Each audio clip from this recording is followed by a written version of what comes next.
Soy Sol Tarrés y junto con Pilar Gil Tebar de la Universidad de Huelva les vamos a presentar un trabajo titulado La eterna liminalidad en el Estrecho de Gibraltar, inmigrantes fallecidos en su tránsito hacia Europa.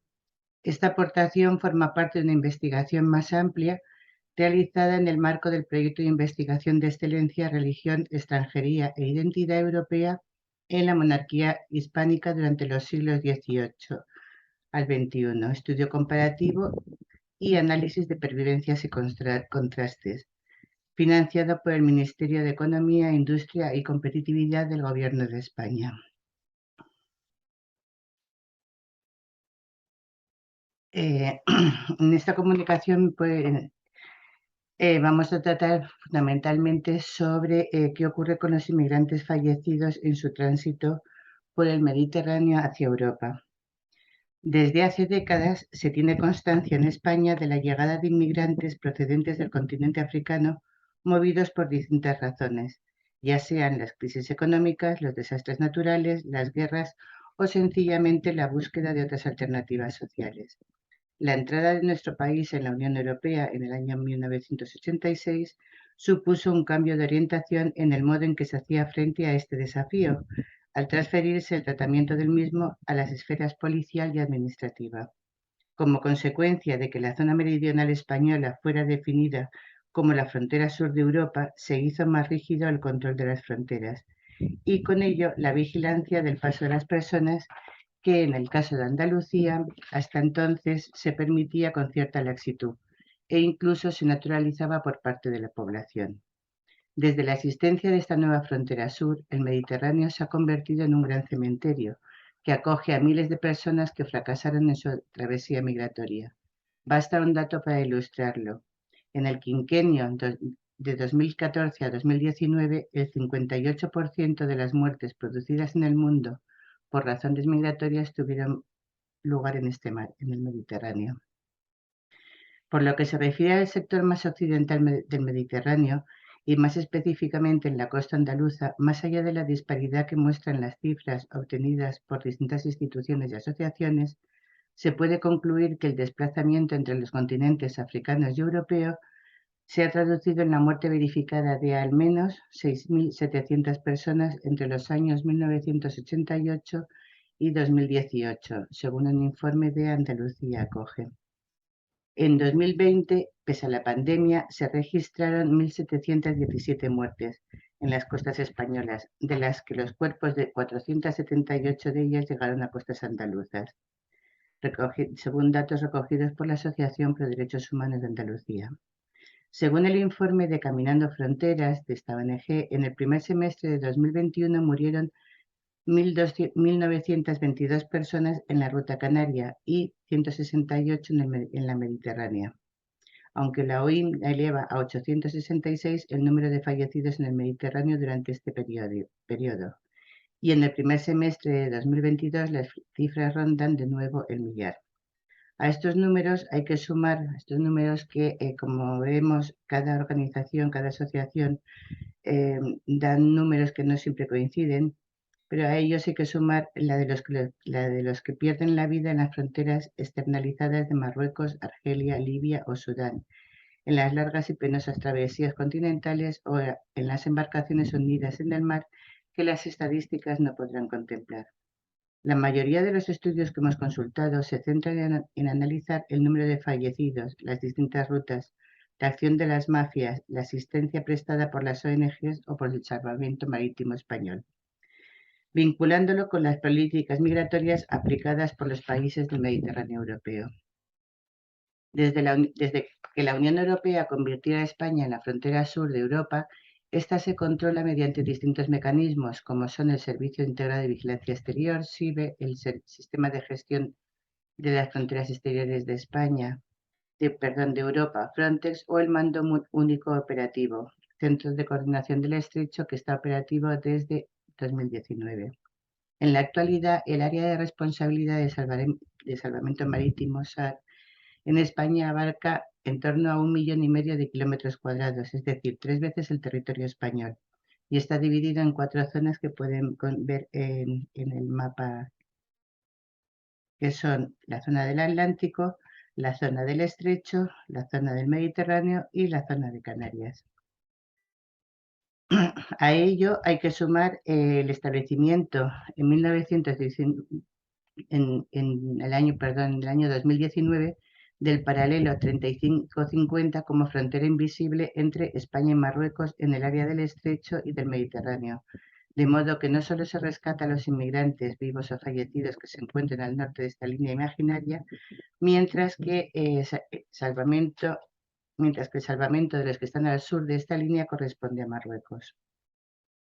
Partiendo de esta información y con el trabajo de campo etnográfico que hemos desarrollado en las poblaciones costeras de la provincia de Cádiz, así como en la ciudad de Ceuta, hemos querido contribuir con el estudio de los protocolos que se aplican para intentar reconocer los cuerpos hallados en mar o en tierra, sabiendo de antemano que estos cuerpos constituyen la mitad de la cantidad total de los fallecidos. Así, según Andalucía Acoge, solo en el periodo de 2014 a 2018, la cifra real de muertos, basándose en los testimonios de los supervivientes, ronda las 11.500 personas.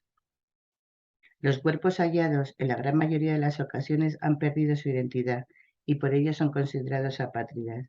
Ante este vacío, nos preguntamos sobre los procedimientos que se ponen en marcha para su identificación, así como para la asignación de un destino y, en el mejor de los casos, para su expatriación.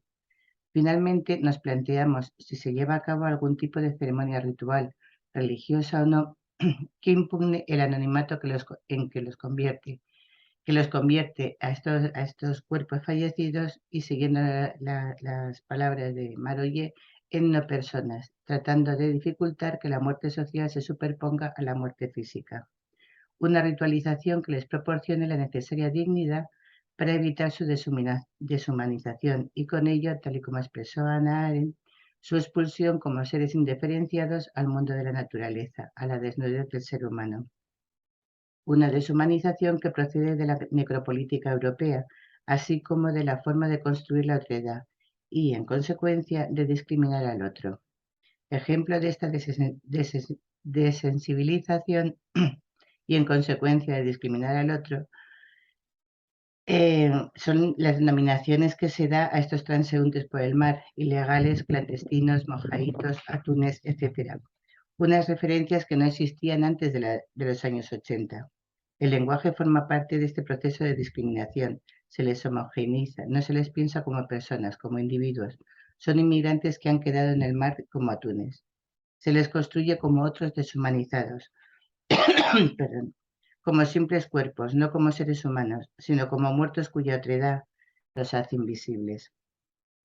El protocolo seguido una vez haya el cadáver comienza con la comunicación de la noticia a la Guardia Civil, posteriormente al juez de guardia, en caso de muerte judicializada, y a la comisión judicial. Después se ordena la autopsia y para ello se cumplen 4 pasos: levantamiento del cuerpo, análisis externo, análisis interno y pruebas complementarias. Seguidamente, el cuerpo se traslada a las instalaciones habilitadas para su congelación y depósito, en espera de los resultados de las pruebas de ADN, a cargo del Instituto Nacional de Toxicología y Ciencias Forenses. Esta prueba solo se realiza en España, no en la zona africana, por lo que la falta de coordinación entre los países implicados, la falta de voluntad política de los Estados, al dificultar la acción proactiva y la identificación de los cuerpos, hace que esta etapa se dilate bastante en el tiempo.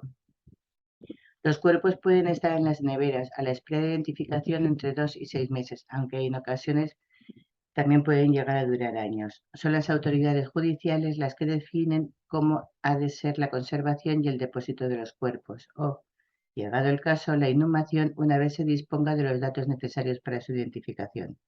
Si el cadáver ha sido identificado, es el consulado de su país o del país correspondiente el que asume los gastos de inhumación o de repatriación.